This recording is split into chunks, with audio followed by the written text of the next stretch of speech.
Okay, welcome back to the Agenda Gap Facilitators Guide. So today we're really diving into Workshop 12. That's the power of partnerships, engaging with allies. Mm. We want to, get under the hood of this one, make sure you feel totally ready to run it smoothly. Right. Yeah, Workshop 12. It's pivotal, really. It's all about how youth can move from like individual ideas to actual collective action. The big goal here is for them to see firsthand the benefits of teamwork, learn solid ways to bring allies on board, and actually practice those interviewing skills they'll need. Building advocacy, not just talking about it. Exactly. Real advocacy muscle. So boiling it down for the youth, Mm. it's about showing them that change, like real change, nearly always happens when people work together, Right. right?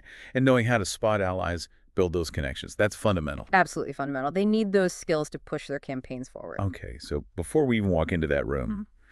what prep work do we, the facilitators, need to have sorted? Good question. Your prep really does set the tone. You'll definitely want to gather any updates you have on potential allies, maybe from your own network or some quick research on who's active in the community around their policy goals.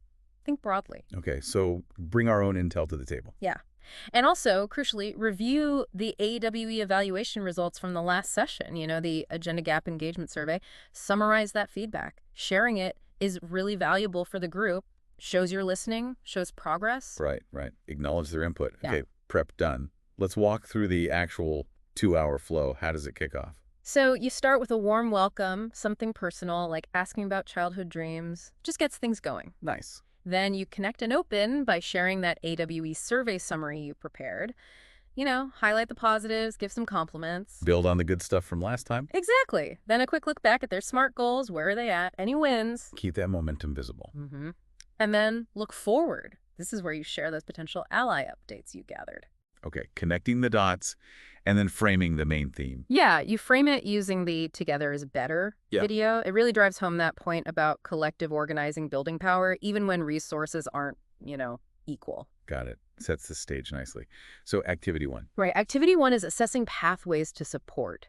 This is where they get strategic about allies. Mm. You'll use the pathways to support resource. It's basically a visual. Helps them think about people they know or could know. Like mapping out the landscape? Kind of, yeah. They reflect on times they sought support, maybe personally, and then categorize people related to their campaign. Are they active supporters? Neutral? Maybe even opponents? Okay, so it's not just a list. It's analyzing the relationship. Precisely. They discuss this in small groups, connect it to the graphic. And a key facilitation point here. Yeah. Make sure you explain how the graphic helps.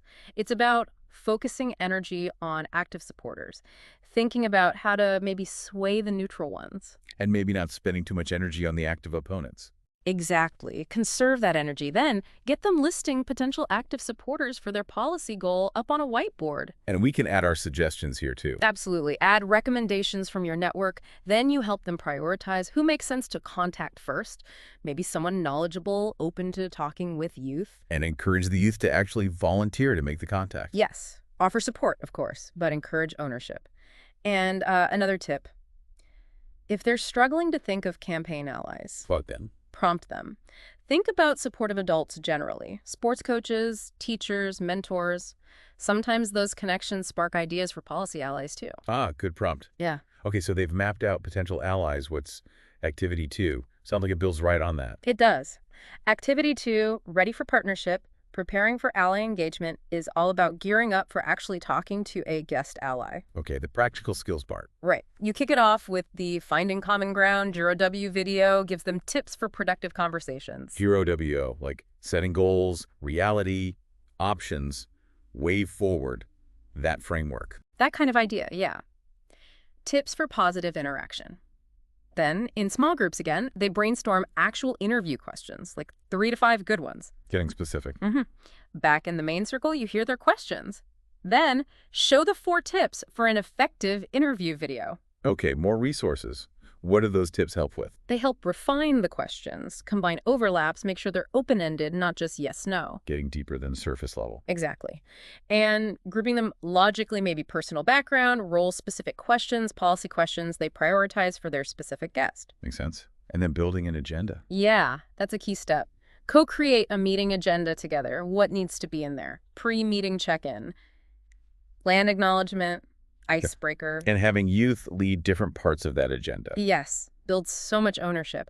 Then you cover practical prep, like rest up, practice questions out loud. Sounds simple, but it helps. Reduces the nerves. Totally. Focus on the interviewee, not just themselves, and definitely cover interview setup, especially for online meetings. Oh yeah, the tech stuff, camera angles. Right. Backgrounds, mic checks, quiet space, all that. But also remind them about active listening, nodding, smiling, eye contact, letting the guest finish their thoughts. Crucial for making the ally feel heard. Okay, that sounds really comprehensive. How do we wrap up the workshop itself? The connect and close is pretty neat. It's about confidence. Youth generate a list of their own positive attributes. Oh, I like that. Focusing inward. Yeah. Skills, personality traits, Yeah. things that make them awesome you can prompt with, like, what does the best version of yourself look like? Give them quiet time to write. And tell them to keep that list handy. Definitely. Keep it accessible for a boost later. Then, post-workshop. Couple of key things for you. The facilitator. What are the follow-ups? Circulate the AWE survey again, get that feedback loop going, and importantly, get that simplified agenda with the priority questions to the guest ally. We send it, or a youth volunteer does. Either way works. You can send it, or better yet, support a youth volunteer in sending it. More ownership. Right. And contacting the ally beforehand. Yes, definitely check in with the invited ally before the meeting, orient them to how Agenda Gap works. It's youth-led. And share the Cultivating Connections resource with them. It's for adult allies, outlines how to be effective. What kinds of things does it cover? Key stuff like challenging adultism, treating youth as equals, using a trauma-informed lens, genuinely sharing power, helping them see bigger possibilities.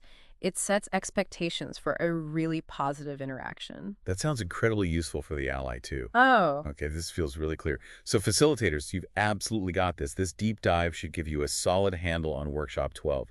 Remember, you're not just checking off activities, you're really guiding them in building these vital life skills, advocacy, collaboration, stuff they'll use way beyond this program. Absolutely. And, maybe a final thought for you, the facilitator, to ponder. Thinking about this whole power of partnerships theme, how could you continue to use your own network, your own pathways to support, maybe, to find those unexpected allies? The ones who could really help amplify what these young people are trying to achieve, even long after Workshop 12 is done. Something to keep in mind.